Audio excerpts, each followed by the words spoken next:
নমস্কার বন্ধুরা, আর একটি ব্লগ নিয়ে আমি উপস্থিত হয়ে গেছি। আশা করি আপনারা যে যেখানে আছেন খুব ভালো আছেন, সুস্থ আছেন। তো আজকের আমি আপনাদের সাথে শেয়ার করব যে ভোর 5টা থেকে বেলা 11:30টার মধ্যে আমি কিভাবে আমার সমস্ত সংসারের কাজ গুছিয়ে নিই, ব্রেকফাস্ট, লাঞ্চ সব কিছু। তো আজকে সেটাই শেয়ার করব। এখন ভোর 5:30টার মতো বাজে। আমি 5টার সময় ঘুম থেকে উঠেছিলাম। উঠে আমি ঘুম থেকে উঠে যেসব ফ্রেশ হওয়া, ঘর ফর মোছা এইসব করে আমি রান্না বসিয়েছি। তো প্রথমেই আমি ব্রেকফাস্টের জন্য যে আলুর তরকারি ওটা করে নেব। আলু চচ্চড়িটা করে একটু কালো জিরে ফোড়ন দিয়ে আলুর তরকারিটা করছি। আর এইটা হাজব্যান্ড টিফিনে নিয়ে যাবে, আমরাও সবাই খাবো, সঙ্গে রুটিও করব। আর তারপরে আমি লাঞ্চের ব্যবস্থা করব, কারণ রুটি আর আলুর তরকারিটা নিরামিষই হবে। ওটা করে নিয়ে তারপরেই আমি আঁশের ব্যাপারটা করতে পারি। তো চলুন একবার ব্যালকনিতে নিয়ে যাই। এখন 5:30টার মতন বাজে। বাইরের ওয়েদারটা কিরম। আগের দিনে প্রচণ্ড ঝড় বৃষ্টি হয়েছিল, তো তার জন্য একদম সব লণ্ডভণ্ড হয়ে আছে মনে হচ্ছে চারিদিকে। আমাদের ব্যালকনির অবস্থা দেখেছেন, পুরো কাদা।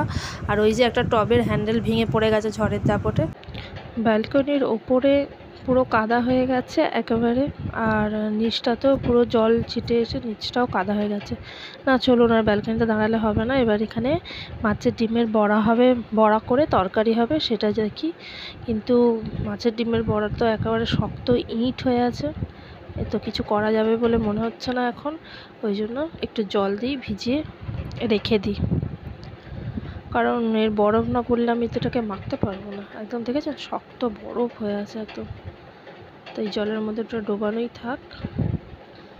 আর তারপর আমি বরং তরকারিটা আগে করে নিই। আলুর তরকারিটা করে ঢেলে রেখে তরকারি হতে হতে ততক্ষণে যদি নর্মাল হয় তাহলে করব বড়াটা, তারপর ভেজে দিয়ে দেবো। আর এদিকে ফ্যানটাও পড়ছে ভাতে। আর এইদিকে আমি একটা আলুর তরকারিটা যে বসিয়েছিলাম ওটা এখনও হচ্ছে, এই যে প্রায় হয়ে এসছে। আলু তরকারিটা হয়ে গেলে আমি রুটিগুলো এবার করে নিয়ে সরিয়ে নিই। তো তরকারিটা হয়ে গেল, এবার রুটি কটা করে নিই। রুটি কটা করে নিলে আমার এদিকে নিরামিষের ব্যাপারটা মিটে যাবে। এরপর আমি আঁশের ব্যাপারটা করতে পারবো, কারণ রুটি তরকারি এইগুলো টিফিনের জিনিসগুলো আঁশ আমাদের খুব কমই হয়। তো রুটি খুব বেশি করব না, 3 জনের মতনই করব। এরপর আমি তরকারিটাকে করে নিই, মানে যে ডিমের বড়ার যে তরকারিটা করবো, মাছের ডিমের বড়ার তরকারিটাকে করে নিই। কারণ হচ্ছে ওইটা তো দেখলেনি পুরো একদম বরফ হয়ে রয়েছে, ওটা এখন ছাড়লে মাখতে হবে। এই যে এখানে মেখে নিয়েছি আমি। এতে দিয়েছি পেঁয়াজ কুচি, একটু বেশি করেই দিয়েছি, আর লঙ্কা গুঁড়ো, হলুদ গুঁড়ো, জিরে গুঁড়ো, আর একটুখানি যে আলুর তরকারি করলাম কয়েকটা আলুর টুকরো দিয়েছি, দিয়ে মেখেছি। এরকম করে মাখলে বড়াগুলো খুব সুন্দর নরম খেতে লাগে। একটুখানি যদি আলু সেদ্ধ দেওয়া যায়, সেদ্ধ আলুও দিতে পারেন, কোনো তরকারির আলুও দিতে পারেন, কোনো অসুবিধা নেই। যে কোনো অল্প করে একটু আলু দিলে বেশ নরম হয়, তাহলে মাছের ডিমের বড়া এরকম একটা শক্ত টাইপের হয়ে যায়। তো তেলটা ভালো করে গরম করে নিয়ে এবার এক এক করে বড়াগুলো ভেজে নেব। এই বড়া ভাজতে গেলে প্রচণ্ডই হাতে ছিটকে আসে, সেটা একটু সাবধানেই করতে হয়। ছিটকে ছিটকে হাতের মধ্যে পড়ে ভালোই। তো এই রান্না করতে করতে একজনের কথা মনেও পড়ে। ভোরবেলা যখন রান্না করি, একাই রান্না করি তো, আর সবাই ঘুমায়। আর আমাদের ঠাকুমা ছিলেন, ঠাকুমা উঠে রান্নার আওয়াজ পেয়ে উঠে আসতো আমার দিকে, দাঁড়িয়ে দেখতো, চা হয়েছে কিনা জিজ্ঞাসা করতো, চা খেত।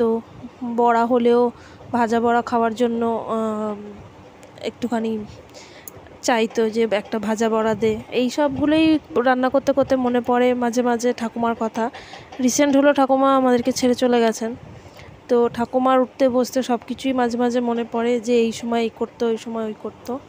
তো সেরকমই রান্না করতে করতে কখনো কখনো ভাবি যে এই সময় উঠে ঠাকুমা রান্নার আওয়াজ পেলে উঠতো, উঠে এসে আমার কাছে দাঁড়াতো, চা চাইতো। তো ওই সব বই আর কি, রান্না করতে করতে ওইসবই ভাবি।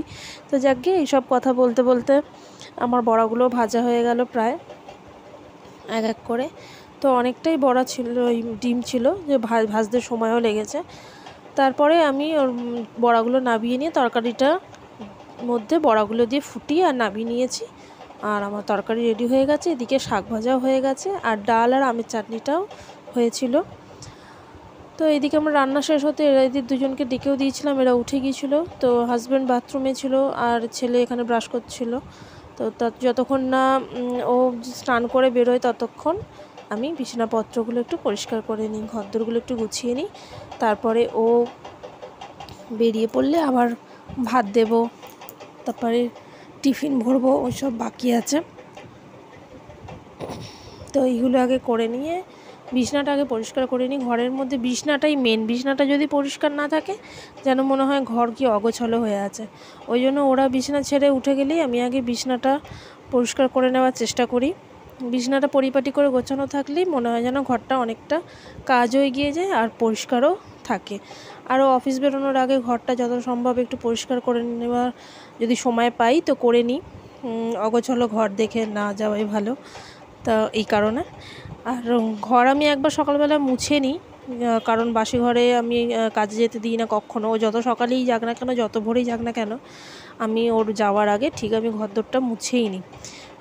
এমনি যেমন তেমন করে মুছে নিই কোনো রকমভাবে, কিন্তু ভালোভাবে পরে আমি সব কাজ মিটিয়ে তখন আবার ভালোভাবে ঘরদোর মুছি। তো বিছানাটা আমার কথা বলতে বলতে ঝাড়া হয়ে গেলে, আর এই যে আমার ছেলে ব্রাশ করতে করতে ঘুরে বেড়াচ্ছে চারিদিক, ও ঘুরে বেড়ায় আর ব্রাশ করে। তো বিছানাটা গোছানোর পরে ফার্নিচারও মোছা হয়ে গেছে, তখন আর তাড়াহুড়োতে অত আর ক্যামেরা করতে পারিনি। তো এবার আমি ঘরটা ঝাঁট দিয়ে দিচ্ছি, ঘরটা ঝাঁট দিয়েই রেখে দেবো, কারণ বিছানা ঝাড়লে ফার্নিচার মুছলে আবার নোংরা পড়ে নিচটা। তারপর পরে আমি ঘর আবার মুছে নিই। তো এদিকে টিফিনটাও প্যাক করা হয়ে গেছে, টিফিনটা ভরে দিই।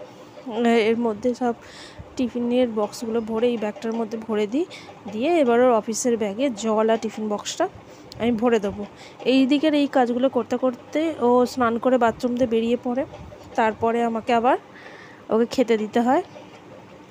খেতে দেওয়ার পরে আর এদিকে এটাকেও একটুখানি জল দুধ খাইয়ে পড়তে বসিয়ে দিয়েছি। এও এখানে বই নিয়ে বসে পড়েছে, ওর বাবা বাইরে খাচ্ছে। আর এদিকে ঘর ফর আমার সব পরিষ্কার হয়ে গেছে, শুধুমাত্র ঘর মোছাটাই সকালবেলা বাকি থাকে। আর মেঘ করেছিল, তো এখন দেখছি একটুখানি রোদ্দুর উঠেছে। 5:30টার সময় আকাশটা দেখালাম, বেশ মেঘ ছিল, এখন কিন্তু একটুখানি রোদ্দুর বেরিয়েছে, হালকা রোদ্দুর, যেমন মেঘের আড়াল দিয়ে রোদ্দুর বেরোয় না, সেরকম ঠিক হালকা একটু রোদ্দুর বেরিয়েছে। তো বাজে এখন ঘড়িতে 9:05। তো ওয়েদারের এই অবস্থা। আর ওই যে আমার হাজব্যান্ড বেরিয়ে গেল, নিচ দিয়ে চলে যাচ্ছে, আমি ওপর দিয়ে একটুখানি ক্যামেরা করতে গেছিলাম। তো এরপর লাস্ট আমার কাজ পড়ে থাকে ঘর মোছা, আর ঘর মুছে স্নান করব। কয়েকটা কাচাকুচি তো রেগুলারই থাকে, ছেলের হাজব্যান্ডের অফিসের জামা কাপড়, ছেলের সারাদিনের জামা কাপড় সব থাকে, তো রেগুলার কাচা। ঘর ফর আমার পুরো মুছে পরিষ্কার করে নিয়েছে একেবারে, দেখতেই পাচ্ছেন আমার ঘর পুরো গোছানো হয়ে গেছে এখন। এরপরে আমি স্নান করব, স্নান করে তারপরে পুজো দেব। পুজো দিয়ে তারপরেই আমি ব্রেকফাস্ট করি, আমি পুজো না করে খাই না। তো স্নান করে জামা কাপড় মিলে টিলে এসে এবার আমি পুজো করে নিয়েছি। আর এই যে আমাদের ঠাকুর ঘর এটা আমাদের দুটো তাকের মধ্যে ঠাকুর থাকে, এখানে মা লক্ষ্মী আর ওপরেও একটা থাক আছে, এই যে ওপরেও এইসব ঠাকুর থাকে। তো আমার পুজো করা কমপ্লিট হয়ে গেছে। আর কালকে সারাদিন খুব বললাম, রাত্রেবেলা ঝড় বৃষ্টি হয়েছে, তার জন্য আমার তুলসী গাছটা পুরো হেলে গেছে, একেবারে শুয়ে পড়েছে। ব্যালকনির গাছগুলো সব এদিক ওদিক উলট পালট হয়ে গেছে। সকালবেলা তো দেখালাম এই ব্যালকনির কী অবস্থা হয়েছিল, পুরো কাদা কাদা, সেটা মোছা হয়েছে। আর ওই যে আমাদের মাঠের শিব মন্দির, এই শিব মন্দিরটা আমাদের খুব জাগ্রত এখানকার একটা মন্দির, ভোলে বাবার মন্দির। আমি এই দূর থেকেই যখন ঘরের পুজো করি তখন এই ঠাকুরগুলোকে আমি ধূপ ধুনো দেখিয়ে দিই, এই দূর থেকেই। রেগুলার আজ ঠাকুর মন্দিরে যাওয়া হয় না। তো চলুন, সব কিছু মিটে গেছে, লাস্টে বাকি আছে সকালের জলখাবার। তো সকালের জলখাবার নিয়ে আমি বসে পড়েছি। ছিল রুটি আর একটা পরোটা ছিল, ছেলের জন্য করেছিলাম, ও খায়নি, একটা কম খেয়েছে বলে সেটা, আর একটুখানি আলুর তরকারি যেটা সকালে বানালাম, আর সঙ্গে একটুখানি বোঁদে। তো চলুন ব্রেকফাস্টটা সেরে নিই। আর এই আমার সকাল ভোর 5টা থেকে 11:30 অবধি সমস্ত কাজকর্ম আপনাদের সঙ্গে শেয়ার করলাম। তাহলে আজ ভিডিওটা এইটুকুই, আবার দেখা হবে পরবর্তী কোনো ভিডিওতে। আজকের মতন এটুকুই, টাটা।